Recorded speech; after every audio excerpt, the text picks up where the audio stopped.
allez, c'est parti pour la première interview tracteur donc, de ce Tour de France des agriculteurs d'aujourd'hui. Et le premier agriculteur d'aujourd'hui, lorsqu'on arrive au feu rouge, c'est Gilles VK.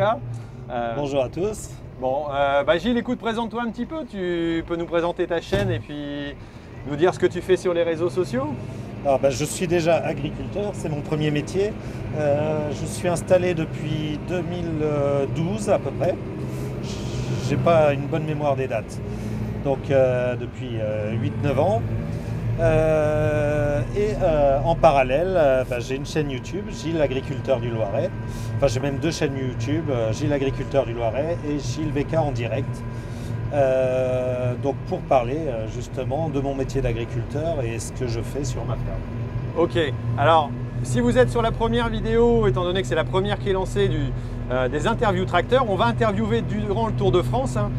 Donc le Tour de France, c'est 5 semaines donc, de balade à travers les régions françaises pour montrer les agriculteurs d'aujourd'hui.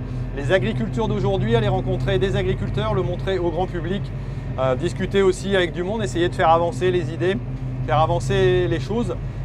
Donc moi j'ai co-organisé ça donc, avec le co-farming, entre autres pour faire la promotion de mon bouquin. Ils sont juste derrière dans le camping-car. Ils sont dans le camping-car. Et donc on va pendant ce tour rencontrer les agriculteurs. Alors il y a un beau petit soleil ici dans le Loiret, où c'est un peu à contre-jour, mais tant pis. Et on va pouvoir profiter donc de ce tour pour discuter, puis prendre un peu de temps. Je me suis dit tiens, des interviews tracteurs, ça faisait longtemps que j'avais envie d'en faire. Pourquoi pas essayer de discuter sur une thématique. Alors là la thématique c'est pourquoi un agriculteur devrait-il communiquer sur son activité même s'il n'en a pas un intérêt direct commercial. C'est ton cas Gilles, c'était mon cas jusqu'à maintenant, même si maintenant j'ai un petit commerce, mais voilà, souvent on n'a pas l'habitude de discuter là-dessus. Et j'ai demandé à Gilles d'expliquer comment il en est venu à montrer son travail d'abord sur Twitter et puis après sur YouTube, c'est ça? C'est ça. Parce qu'on s'est rencontrés il y a 5 ans, 4 ans à peu près, je ne suis pas bon dans les dates, mais il y a 4-5 ans, on s'était rencontrés au Salon de l'Agriculture. Justement. Sur une émission de Jean-Paul Hébard de Power Boost. Ouais. Salut Jean-Paul. Salut Jean-Paul. Qui nous avait mis en relation et puis on a été interviewé un politique, Jean-François Coquelet. Qui a fait une catastrophe aux élections. C'était pas de notre faute. Hein. Non, c'était pas de notre faute. Donc voilà. Mais alors comment toi t'en es arrivé à expliquer ton métier sur les réseaux sociaux? Alors en fait, avant d'être agriculteur, j'ai eu une première vie où j'étais dans le conseil dans un CERF France où je conseillais les artisans, les commerçants et les agriculteurs. Et un des mots qui revenait souvent de la part de tout le monde, c'est que les gens se sentaient mal compris. Et moi, quand je suis passé du métier de salariat au métier d'agriculteur, quand je me suis installé, j'ai tout de suite voulu essayer d'expliquer mon métier parce que j'avais vraiment besoin que les gens comprennent mieux, les personnes qui étaient en dehors du monde agricole comprennent un petit peu mieux ce que je vivais, pourquoi est-ce que je reprenais la ferme. Donc j'avais commencé au début sur Twitter et les premières années, je me rendais compte qu'on était beaucoup à parler entre agriculteurs. Alors je cherchais comment aller plus loin. Il y a eu pas mal de choses l'année où justement on s'est rencontrés qui m'ont fait partir sur la vidéo. J'ai fait un petit concours, il a gagné d'ailleurs. Ça c'était à la fin de l'année. Alors les premières choses qui m'ont boosté à faire de la vidéo, première chose c'était Élise Lucet qui avait fait le premier cachet investigation sur l'agriculture, où elle était partie de quelque chose de complètement faux, qui avait 97% des aliments qui contenaient des pesticides, alors que l'étude montrait tout à fait le contraire, mais ils avaient tout déformé. Et donc ça, c'était la première chose. La deuxième chose, mon fils, il avait une dizaine d'années et il commençait à aller sur YouTube. Et je me suis dit, c'est là où il faut que j'aille pour pouvoir expliquer aux jeunes ce métier d'agriculteur. Et la troisième chose, j'avais Jean-Paul Hébard qui était passé justement dans ces eaux-là et il avait fait un power boost à la maison. Et en quelques jours, il y avait eu, je ne sais plus, 20 ou 30 000 vues. Donc je me suis dit, ouais, c'est vraiment des médias. Alors que je n'avais jamais fait une vidéo, la première. C'était catastrophique, le son était mauvais. Enfin bon voilà, elle est toujours sur YouTube, vous pouvez aller voir, c'était sur le calcul de la dose d'engrais. Ah, c'était ta première, Ça c'était ma première vidéo. Et au bout de quelques semaines, elle avait fait une centaine de vues. Et là je m'étais dit, mais c'est énorme, réussir à mettre 100 personnes dans une salle pour leur expliquer comment est-ce qu'on calcule, pourquoi est-ce qu'on fait ça sur nos champs, comment est-ce qu'on calcule la dose d'engrais qu'on va mettre, c'est quasiment mission impossible. Et donc j'étais vraiment content et je me suis dit, allez, il faut persévérer. Puis aujourd'hui, on n'est plus sur 100 ou 200 vues, mais plusieurs dizaines de milliers de vues, donc c'est extraordinaire. Tu publies tous les combien? Toutes les semaines, tous les samedis midi, je publie une vidéo. Ok. Et tes formats, c'est quoi? Tes sujets, c'est quoi de vidéos préférées? Qu'est-ce qui marche le mieux et qu'est-ce que toi, tu aimes bien faire aussi? Alors, qu'est-ce que j'aime bien faire? Moi, j'aime bien expliquer ce que je fais sur mon exploitation. Pourquoi? Parce que c'est ce que je connais le mieux et ce que je peux expliquer. J'ai envie de passer des messages, j'ai envie d'expliquer. Je suis en transition vers l'agriculture de conservation. Ça, c'est vraiment des sujets qui me tiennent à cœur. Pourquoi est-ce que je fais ces modifications sur ma ferme? Comment est-ce que je le fais? Ce que ça donne? Les échecs, les réussites. Ça, c'est vraiment ce que j'aime partager. Après, qu'est-ce qui marche? Ça dépend. Il y a des vidéos qu'on fait, on a l'impression qu'elles vont super bien marcher, elles font un flop, et puis d'autres, on trouve le sujet un peu... et puis elles marchent super bien, donc ça dépend vraiment. Il n'y a pas vraiment de règles en fait sur YouTube. Allez, si, quand il y a des beaux tracteurs, quand il y a du machinisme, ça marche un peu mieux quand même. Ouais, en général, les machines, c'est plutôt attire. Quelque chose qui attire. Et depuis, tu t'es pas épuisé? T'as pas l'impression de faire toujours les mêmes sujets ou tu as l'impression de te renouveler quand même régulièrement? Il y a certains sujets, des fois on a l'impression qu'on est un peu rébarbatif, par exemple faire de l'engrais ou des choses comme ça. Mais en même temps, il y a tellement de petites choses à expliquer, il y a tellement de détails, il y a tellement que non, j'ai pas l'impression que... Enfin, en tout cas, j'ai pas épuisé tous les sujets, il y a encore plein de choses que j'aimerais réussir à montrer. Ce qui est bien aussi, c'est que dans notre métier, toutes les années sont pas pareilles, quoi. L'année dernière, j'ai vécu une année catastrophique sur ma ferme. Bon, j'espère que cette année ne sera pas le cas. Et voilà, chaque année est un peu différente. La nature est différente. Là, cette année, j'ai jamais vu ça, avoir du 18-20 degrés, un beau soleil comme aujourd'hui, au mois de février. C'est assez extraordinaire. Donc, voilà, on a la nature là qui est en train de démarrer. Chaque année est vraiment différente. Donc, je pense qu'il n'y a pas de règles et il y a encore plein de choses à montrer. Et pourquoi plutôt sur YouTube que sur un autre réseau social? C'est celui qui te va le mieux? Ouais, vraiment YouTube, c'est celui qui me convient le mieux. Pourquoi? Parce que au niveau de la... Comment dire? Les gens peuvent trouver... on tombe sur un public... on sort des cercles habituels des réseaux sociaux. YouTube, je pense que c'est le réseau social qui est le plus ouvert. J'ai l'impression, c'est mon impression, hein, que Facebook, Twitter, on est plus entre amis, entre cercles, entre nous, et c'est plus que regardent nos amis, donc c'est moins ouvert. C'est vrai que sur YouTube, on se retrouve des fois avec des vidéos, on n'aurait jamais regardé ce que fait... Sur Facebook, il y a quand même pas mal, mais c'est différent, quoi. C'est différent. Moi, c'est celui que je préfère.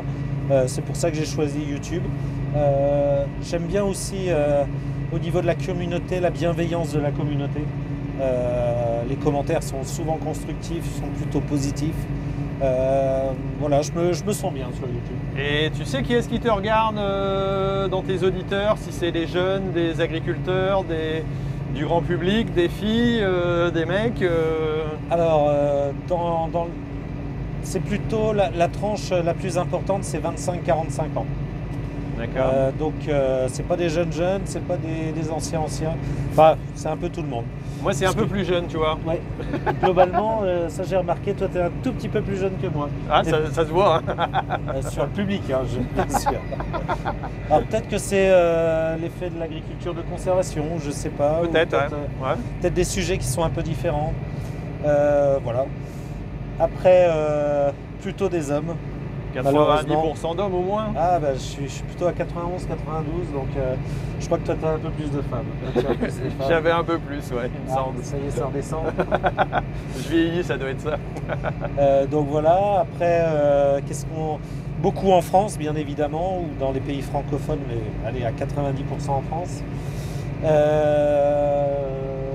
Et public agricole ou pas, tu sais, ça on ne sait pas par YouTube, mais toi tu le sais peut-être.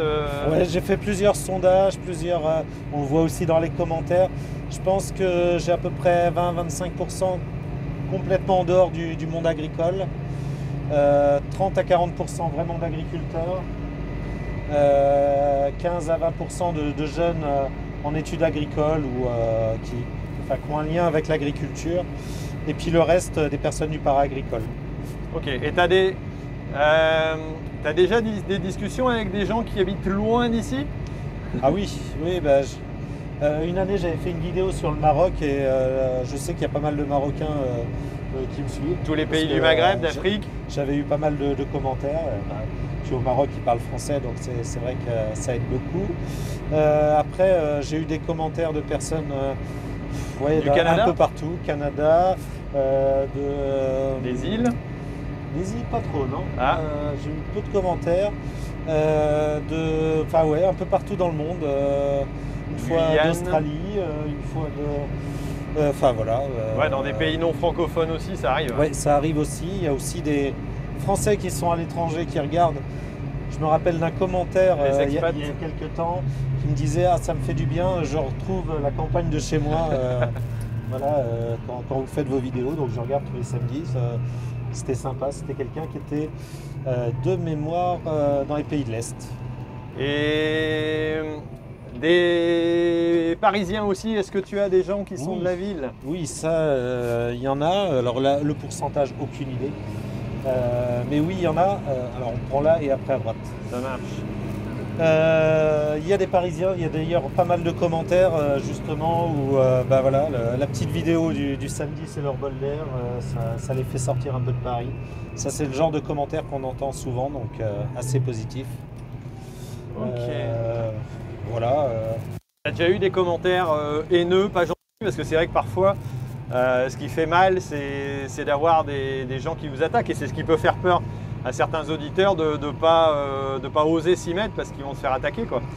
Alors 98%, 99% c'est des commentaires positifs, c'est plutôt bien.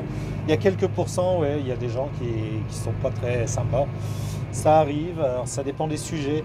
J'ai eu quelques soucis sur des vidéos vraiment sur des sujets controversés comme le glyphosate, tout droit. Et tu tourneras tout au bout là-haut. On s'y attend. De quoi? On s'y attend d'avoir des... Oui, on s'y attend, mais à un moment c'était vraiment méchant et haineux. Et ça a été un petit peu dur. Non, encore plus loin. Encore plus loin. Pas sur la place. On va pas faire direction le tour de la place de la ville. C'est pas la peine. Donc c'est arrivé quelques fois. Bon voilà, le problème c'est qu'il faut savoir écouter plus les commentaires positifs que les négatifs. Parce que c'est vrai que malheureusement on est fait comme ça, dès qu'il y a quelque chose qui nous atteint un petit peu, c'est pas facile. Il y a un truc qui dit que, enfin moi c'est mon avis aussi, quand tu commences sur les réseaux sociaux, tu mets une bouteille de champagne au frais. Ouais. Et la première fois où tu as un commentaire haineux contre toi, tu dis que c'est que tu commences à avoir du succès, donc il faut la déboucher. C'est pas faux. C'est une façon de voir les choses, mais forcément ça va nous tomber dessus un jour ou l'autre, quoi. Bon, après, c'est vrai qu'il faut quand même se protéger parce que c'est vrai que si on écoute un peu trop ces commentaires, ça peut faire mal, ça peut blesser. Ça peut faire mal. Et puis il y a aussi une chose qui est des fois un petit peu dure, c'est comme on montre ce qu'on fait sur notre ferme, on montre qu'un tout petit pourcentage. Donc sur une journée, ou même sur une semaine, moi je vais monter 10 minutes, 20 minutes de ce que j'ai fait dans la semaine. Et certains vont nous dire « Ah non, fallait pas faire comme ci, fallait faire comme ça, pourquoi t'as pas… » Ça, des fois, c'est un petit peu compliqué d'avoir 50 000 personnes qui veulent t'expliquer comment est-ce que tu devrais faire sur ta ferme alors qu'ils ne connaissent pas les enjeux, ils ne connaissent pas l'ensemble. Donc des fois, c'est un petit peu compliqué. Moi, j'ai eu il n'y a pas longtemps, à propos du tour, un commentaire qui me disait « Un agriculteur, c'est fait pour rester dans sa ferme et pas pour aller se balader comme tu le fais. » T'es d'accord? Heureusement qu'il y a quelques agriculteurs qui communiquent, sinon… je trouve qu'il n'y en a même pas assez. J'aimerais bien qu'il y en ait de plus en plus. Il faut qu'on soit un maximum à expliquer notre métier, alors sous toutes les formes, hein, pas que sur YouTube, sur tous les réseaux, même inviter des gens sur les exploitations, enfin faire un maximum de choses. Et ouais, je suis plutôt à dire qu'il faut qu'il y ait plus de communication plutôt qu'on reste planqué chez nous. Et tu crois pas que s'il y a plus de monde, on va avoir moins de monde qui va regarder nos vidéos? Non, parce que... c'est l'inverse qui se passe. Hein. Voilà, c'est l'inverse qui se passe. Plus il y a de monde, plus il y a de monde qui regarde. Et puis moi, je rêve qu'un jour, justement, j'ai plus besoin de le faire, entre guillemets, parce que tu vieillis, tu es fatigué, c'est ça? Parce qu'il y aura des personnes qui le feront mieux que moi. Ce jour-là, je serai très content. Si j'ai plus d'auditeurs, c'est que le boulot sera fait. C'est que le boulot sera fait, c'est ça le plus important. Et je pense que ce boulot de communiquer sur notre métier, alors je le mets comme un boulot, mais c'est aussi une passion, est très important pour justement l'avenir de notre métier d'agriculteur. Alors est-ce que tu conseillerais un réseau social particulier pour commencer, pour les auditeurs qui voudraient se dire bah tiens, je vais peut-être m'y mettre quand même, il y a un truc qui marche à tous les coups, ou comment on fait, il faut aller sur un réseau social particulièrement? Alors je pense que le réseau social, c'est celui où vous vous sentez le mieux, celui que vous avez compris, celui où vous... Voilà, si vous aimez la vidéo, allez sur YouTube ou sur Facebook. Si vous aimez les photos, allez sur Twitter, sur Instagram. Sur les nouveaux, hein, sur TikTok, voilà, pourquoi pas? TikTok, il y a beaucoup de choses à faire. Il y a encore plein de choses. Snapchat, peu importe là où vous êtes, vous avez sûrement déjà un réseau social où vous vous sentez bien. La deuxième chose, c'est que souvent, il n'y a pas besoin de grand-chose parce que vous avez déjà tout ce qu'il vous faut dans votre téléphone. C'est-à-dire que quand on regarde le téléphone d'un agriculteur, si on prend les 10 dernières photos, il y a au moins 2-3 photos de publiables qu'il a déjà faites pour lui. Il suffit juste de cliquer sur partager et le mettre sur un réseau social et puis ça fait avancer, ça montre ce qu'on fait dans les champs. Et puis si après on peut mettre un texte ou comme moi je fais beaucoup de fautes d'orthographe, c'est pour ça que j'ai aussi pris la vidéo, toi aussi un petit peu. Ouais, c'est pour ça que j'ai écrit un bouquin d'ailleurs aussi. Voilà. Heureusement que j'avais des correcteurs. Et en fait il faut se lancer, c'est ça le plus important, quoi. Ouais, non mais je pense que c'est vrai, choisir celui sur lequel on est le plus à l'aise, montrer des choses simples, pas vouloir essayer d'être trop compliqué au départ. Montrer des photos de paysages, pas vouloir rentrer dans des explications trop compliquées, aller sur un terrain où on est à l'aise et petit à petit sortir de sa zone de confort en montrant des choses différentes, en acceptant les regards critiques parfois qui vont être durs, en l'acceptant parce qu'à un moment donné ça arrive à tout le monde, surtout quand on démarre. Et surtout un conseil, allez voir nos premières vidéos, franchement, là vous allez dire... Vous allez bien rigoler. Vous allez bien vous marrer et vous allez vous dire « Ah bah moi aussi je peux le faire » parce que vu le niveau qu'il avait au départ, et forcément on progresse en avançant. Alors, forcément. Les vraies premières vidéos de Thierry sont sous Cuma la Verlosoise. Ah, Cuma la Verlosoise, oui, ça, exact. Les premières. Ah, il doit y avoir du lourd, c'est vrai que c'est les premières. Il vous dit d'aller voir ses premières vidéos, mais il avait déjà 1 an de recul. Allez voir sur la Cuma. Il faudrait que je mette le lien en dessous, ouais. J'ai une bonne nouvelle pour vous, c'est que vos premières vidéos, vos premiers tweets, vos premières... seront pas vus par grand monde. Il n'y a que votre grand-mère qui les verra. Voilà, il n'y a que votre famille, votre grand-mère et 2-3 personnes. Les premières, c'est facile. Vous avez le droit de vous planter. De toute façon, au début, peu de personnes le voient parce que la communauté, elle n'est pas encore faite et il faut du temps. Et en fait, sur tous les réseaux sociaux, ce qu'il faut, c'est qu'il faut commencer. Au début, on apprend, mais c'est pas grave parce que de toute manière, ça sert à créer la communauté. Et puis petit à petit, notre communauté, elle est plus de 5 personnes, mais de 10, 200, de 1000, et puis des 80 000 comme toi. Ou des 300 000 comme d'autres. Oui, voilà. Et une communauté, ça se fait au fur et à mesure. Et au début, il n'y a pas à avoir peur, puisque personne ne la verra. Il n'y a pas de nombre non plus. Je veux dire, tu peux avoir une communauté de 300 personnes super bienveillantes, avec qui tu t'entends bien.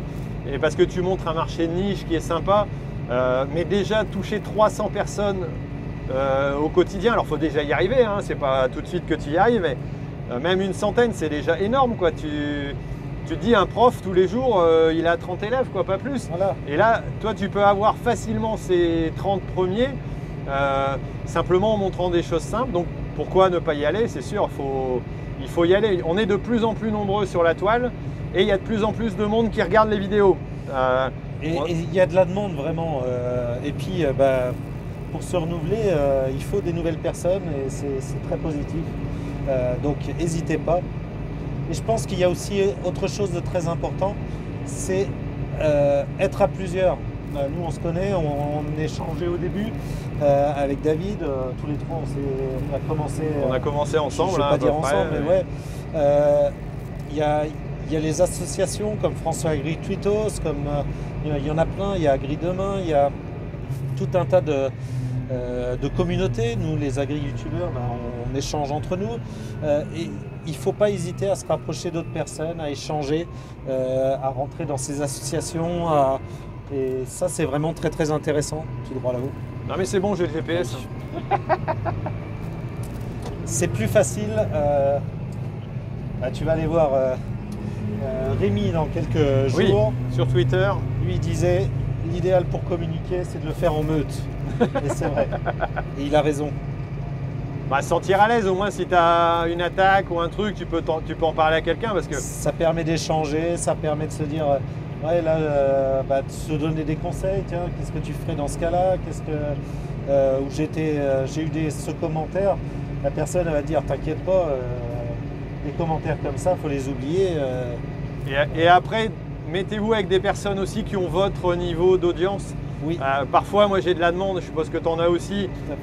Tu pourrais pas regarder ma chaîne, tu pourrais pas me dire ce que je dois faire, tu pourrais pas... le problème, c'est que on a notre ferme, on a notre réseau. Moi, je peux pas répondre à tout le monde et conseiller tout le monde si je veux continuer à faire du contenu. Et on accompagne déjà d'autres personnes qu'on conseille, à qui on échange. Mais trouvez des copains de diffusion, de votre âge, de votre secteur, avec vos particularités si vous êtes dans l'élevage, dans la culture. Et puis vous discutez sur les réseaux, vous mettez des messages, vous leur mettez des messages, et vous aurez plus de facilité de travailler ensemble.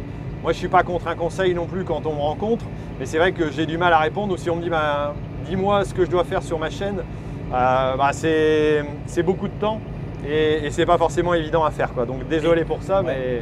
Et deuxièmement, c'est vrai que de plus en plus, il y a par région au moins 1 ou 2 ou 3 youtubeurs, des dizaines de France Agri-Tweetos, des gens sur Facebook par région aussi. C'est facile de se voir, d'essayer de se rencontrer. En ce moment, c'est plus compliqué. Non, mais c'est vrai que sur les salons, parfois, c'est des occasions impeccables, quoi. C'est vrai que nous, quand on a commencé, on n'était pas beaucoup. Maintenant, il y a de plus en plus de monde, donc ça vaut le coup de se rassembler aussi en région, d'échanger sur les réseaux. Les gens sont plutôt ouverts. Ouais. Non, mais je pense que c'est quelques bons conseils. En tout cas, allez-y, n'hésitez pas. Je pense que c'est important. Qu'est-ce qu'on peut encore dire sur la thématique de la communication? Alors, il ne faut pas confondre certains sujets aussi qu'on doit aborder. Alors, en général, en tant qu'agri-youtubeur, on a fait le choix de ne pas être politique. Certains peut-être un peu plus que d'autres, mais chacun doit faire en fonction de son truc. On n'a pas pour rôle non plus d'aller défendre auprès de qui que ce soit. Il faut faire en fonction de ce qu'on sent et pas vouloir aller parfois montrer une simple photo de sa culture ou de son élevage. Ça suffit pour avoir simplement un retour de ses amis sur Facebook, avoir une petite discussion avec quelqu'un et c'est toujours comme ça qu'on doit démarrer et c'est vrai que c'est sympa, quoi. Et il n'y a pas que les réseaux sociaux. Inviter du monde sur sa ferme, inviter la classe de son village pour expliquer son métier. Aller dans une école. Aller dans une école, ça, il y a souvent des choses faites au niveau départemental. Il y a souvent des assos dans quasiment tous les départements pour faire ça.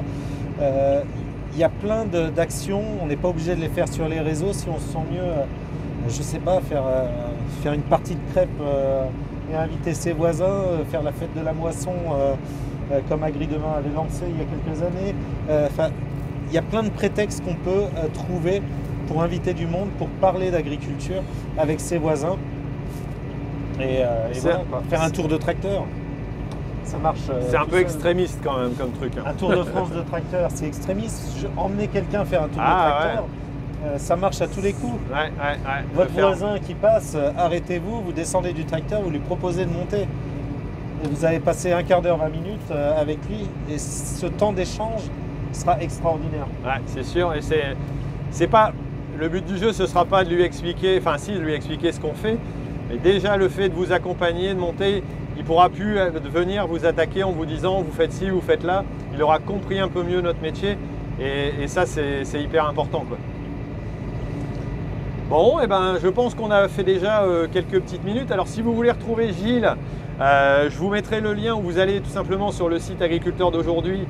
Il y a la vidéo que j'ai enregistrée chez lui.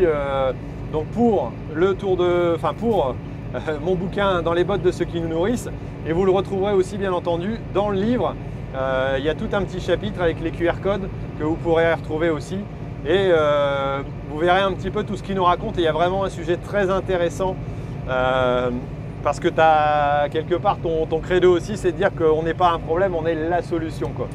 Donc ça c'est important. C'est l'agriculture. Oui. L'agriculture. Certains la voient comme un problème. Nous, je pense qu'il faut qu'on renverse les choses et qu'on explique que l'agriculture, c'est une solution aux problèmes climatiques, c'est une solution aux problèmes environnementaux.